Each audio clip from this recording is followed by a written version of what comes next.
After the concert ended, the stadium felt strange. It was too quiet for a place that loud a few hours ago. I was part of the cleanup crew that night, just picking up bottles and glitter from the stage. Most workers talked about how huge the show was. I didn't care much. I just wanted to finish and go home.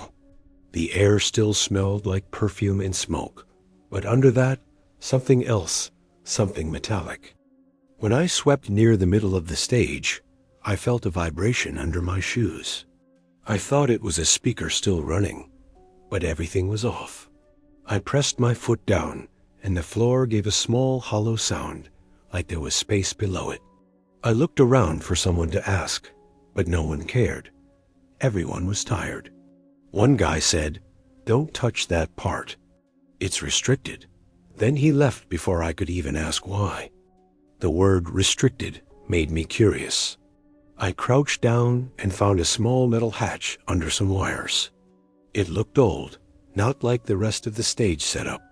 A thin draft came through the edges. I didn't hear anything at first, but when I leaned closer, there was a faint humming sound, like a note being held far away. I should have ignored it, but that sound felt almost like it was calling. When everyone went for a smoke break, I stayed behind.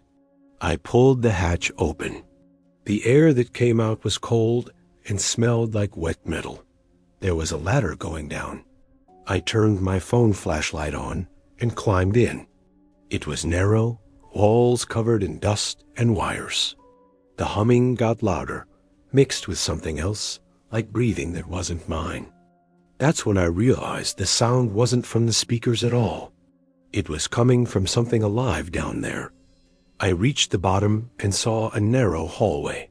It didn't look like part of the stage design, more like an old maintenance tunnel. There were cracked mirrors leaning against the walls, probably from old stage props. My light reflected weirdly one mirror, showed me from behind, even though there was nothing there. I turned around fast, but the place was empty. At the end of the tunnel, I found a small room with sound panels on every wall. A screen in the corner was playing a concert clip, but the audio was reversed. I could barely recognize the voice. It was slower, distorted. My flashlight flickered once, and the hum got sharper. I don't know why, but it felt like the sound wanted me to listen. On a metal table, there was a logbook. It had dates, times, and notes, like Reverb Test 2:13 a.m. Do not repeat. I checked my phone. It was 2:09. I put the book down. The sound stopped completely. For a second, I thought I imagined all of it. Then I heard something faint from the mirror behind me, someone humming the same song again, only slower. I turned slowly. The mirror was cracked through the center, but I could still see my reflection clearly. It looked normal for a second. Then the reflection tilted its head, but I didn't move. My stomach dropped. I stepped back and hit the table. The reflection smiled faintly, then faded as the light dimmed. I grabbed my phone, ran toward the ladder, and didn't look back until I reached the hatch. I thought leaving that tunnel would end it, but whatever was under that stage wasn't finished with me yet. When I climbed out, the stadium was empty. Everyone had gone home. The lights were dimmed, and only the exit signs glowed red. My chest was still tight. I told myself I was just tired, seeing things after working too long. I packed my stuff and left through the side door. Outside, the parking lot was quiet. I could still hear a faint hum in my ears, like it had followed me out. At home, I couldn't sleep. I kept thinking about the reflection's face. Around 3 a.m., I got up to grab water and saw my phone screen light up by itself. The music app was open, playing a reversed version of the same concert clip. I didn't download it. My phone froze when I tried to stop it. The hum came back through the speaker, low and deep, vibrating through the table. The next day, I went back for another shift. I didn't mention anything to anyone. My supervisor told me to clean out a storage tunnel near the stage equipment. It smelled like dust and old wood. In the corner were props, mannequins, and broken lights. One mannequin was turned toward the wall. When I passed it, I noticed its reflection in a mirror nearby. The face was smiling. The real one wasn't. I stared at it for a long time. Then the light above me flickered, and the mannequin's reflection blinked. I dropped my broom and backed up fast. The hum started again, but it sounded closer this time, inside my head. I rushed out and didn't stop until I was back on the main floor. No one believed me when I said something was wrong down there. They just laughed and told me to get more sleep. I tried to forget about it, but that sound didn't stay in the tunnels. It found new ways to reach me. 2 nights later, I was home again, trying to relax. I turned on the TV, and one of Taylor's concert replays was airing. I almost skipped it, but decided to watch. During one close-up shot of her walking across the stage, I noticed something crawling in the shadow beneath her feet. It moved with a rhythm, almost in sync with the music. My hands started shaking. I recorded the clip and slowed it down. The shadow wasn't random. It had shape. It looked like a person crouched under the stage, but the body moved wrong, bending in ways it shouldn't. When I paused the frame, I could see the outline of a face turned upward. The same faint smile I saw in the mirror was there, watching her. I deleted the clip, but it stayed in my mind. I recorded the clip and slowed it down. The shadow wasn't random. It had shape. It looked like a person crouched under the stage, but the body moved wrong, bending in ways it shouldn't. When I paused the frame, I could see the outline of a face turned upward. The same faint smile I saw in the mirror was there, watching her. I deleted the clip, but it stayed in my mind. The next day, I couldn't focus on anything. Every sound reminded me of that home. The fridge, the AC, even my own breathing. Around evening, my phone buzzed again. A message with no name popped up. It only said, "Don't go back under." I froze. I didn't tell anyone about that place, not even coworkers. I deleted the text, but the typing bubbles came back for a second before disappearing. When I returned to work, the hatch had been sealed with new bolts. No one mentioned it. The crew avoided that area completely. I tried to keep my head down and finish fast. While sweeping near the edge, I noticed one of the speakers humming faintly again. I unplugged it. The sound kept going, faint but steady, like it was coming from under the floor. That was when I realized the sound wasn't trapped beneath the stage anymore. It had learned to move. That night, I stayed in a small hotel the company paid for.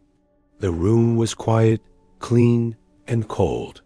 I tried to convince myself it was all in my head. I turned the shower on and stood there for a long time. When I stepped out, the mirror was fogged. I wiped it with my hand. For a moment, my reflection looked off. Its mouth moved, though I wasn't speaking. Then the lights flickered. I stood frozen. The reflection smiled slowly, and faint words appeared in the fog. "You shouldn't have gone under." I stumbled back, grabbed my phone, and ran out into the hallway. No one else was around. The air smelled like metal again. I didn't sleep that night. Every time I closed my eyes, I heard soft humming near my ear, like someone was trying to finish a song only I could hear. The next morning, I checked out early. Outside, the street was empty. I opened my phone camera and looked at my reflection through the screen. For a split second, another face flashed beside mine, a blurry grin that vanished before I could blink. My heart felt heavy.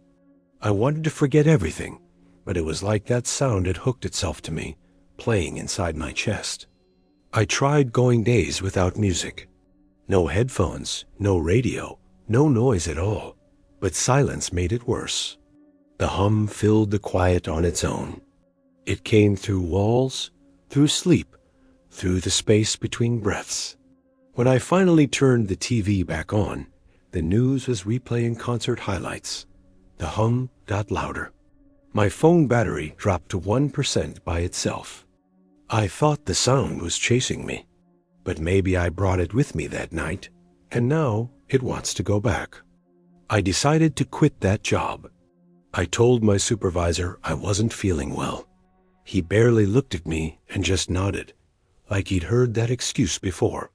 As I was leaving, I noticed another new guy joining the crew. He was smiling, excited to work backstage. I wanted to warn him, but what would I even say? Don't clean near the middle of the stage? He'd think I was crazy. That night, I couldn't rest. The hum came again, only now it sounded like a voice buried in static. I turned on every light in my room. For a few seconds, it stopped. I sat on the bed, shaking, trying to breathe. Then, from the corner, my phone lit up again. The same message reappeared. Don't go back under. This time it was followed by a short audio clip that started playing by itself. I didn't want to listen, but I froze. The voice on the recording wasn't Taylor's or mine. It was slow, low, and full of echo. It said my name once, stretched out like it was underwater. Then it whispered something I couldn't understand. The sound broke off with a hiss. When I replayed it, the file was gone. My phone screen turned black for a moment, then rebooted like nothing happened. The next morning, I tried to convince myself I was dreaming. I went online to check if anyone else mentioned strange noises during the concert cleanup.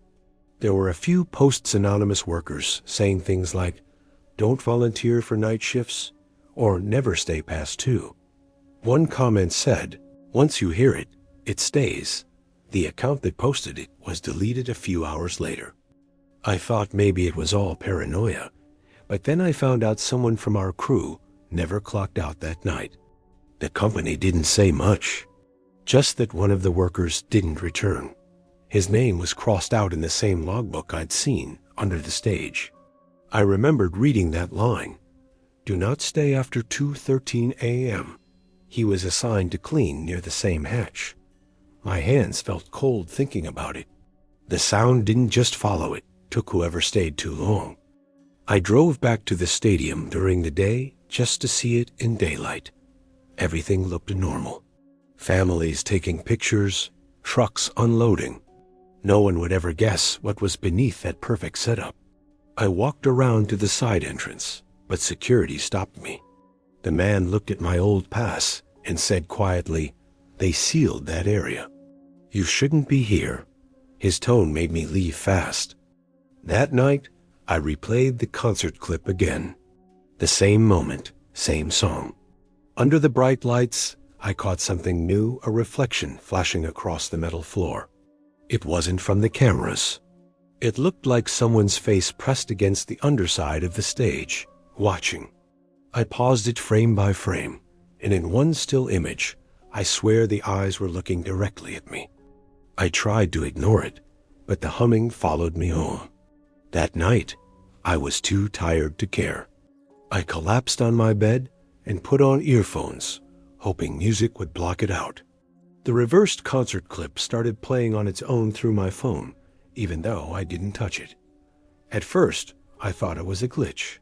Then the hum got louder, vibrating through my chest. I realized it wasn't coming from the phone. It was inside me. I thought it would stop if I left the city, but it didn't. It had attached itself to me. The next day, I skipped work. I didn't answer calls or messages. Every sound felt amplified, the fridge, the shower, even the wind outside. That humming kept me awake. I tried sleeping with white noise, but the tone kept slipping through. It wasn't the same as before. It had a rhythm, almost like it was trying to tell me something, repeating parts of the song I'd heard under the stage. I decided to check the news for distractions.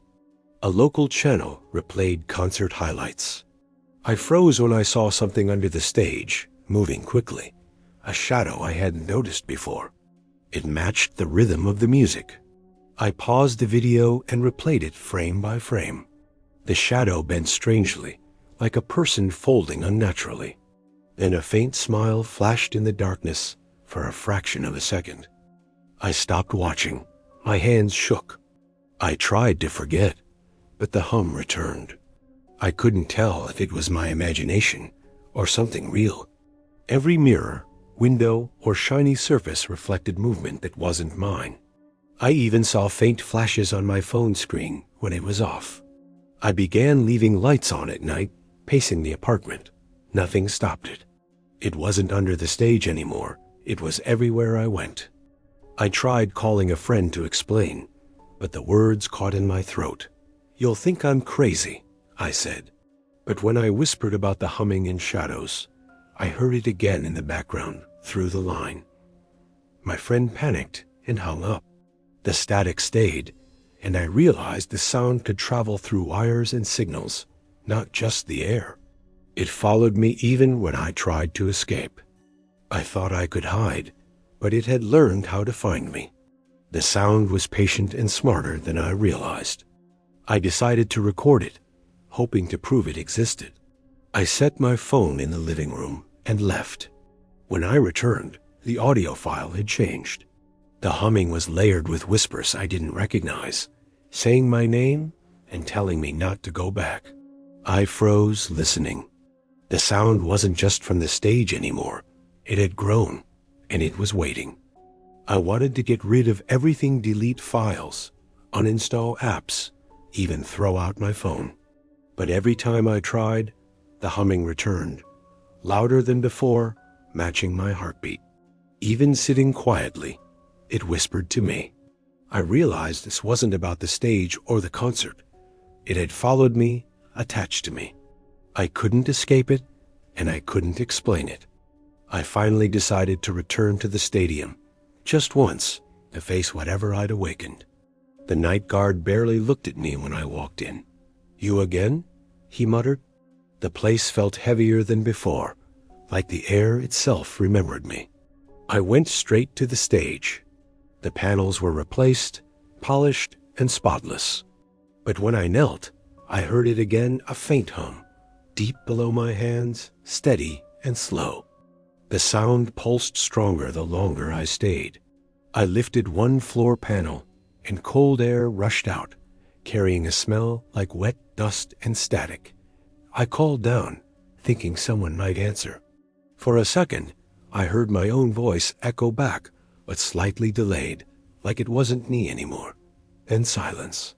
My flashlight flickered, and I swear I saw a reflection blink at me from below, even though I wasn't leaning over the edge. I stepped back, heart racing.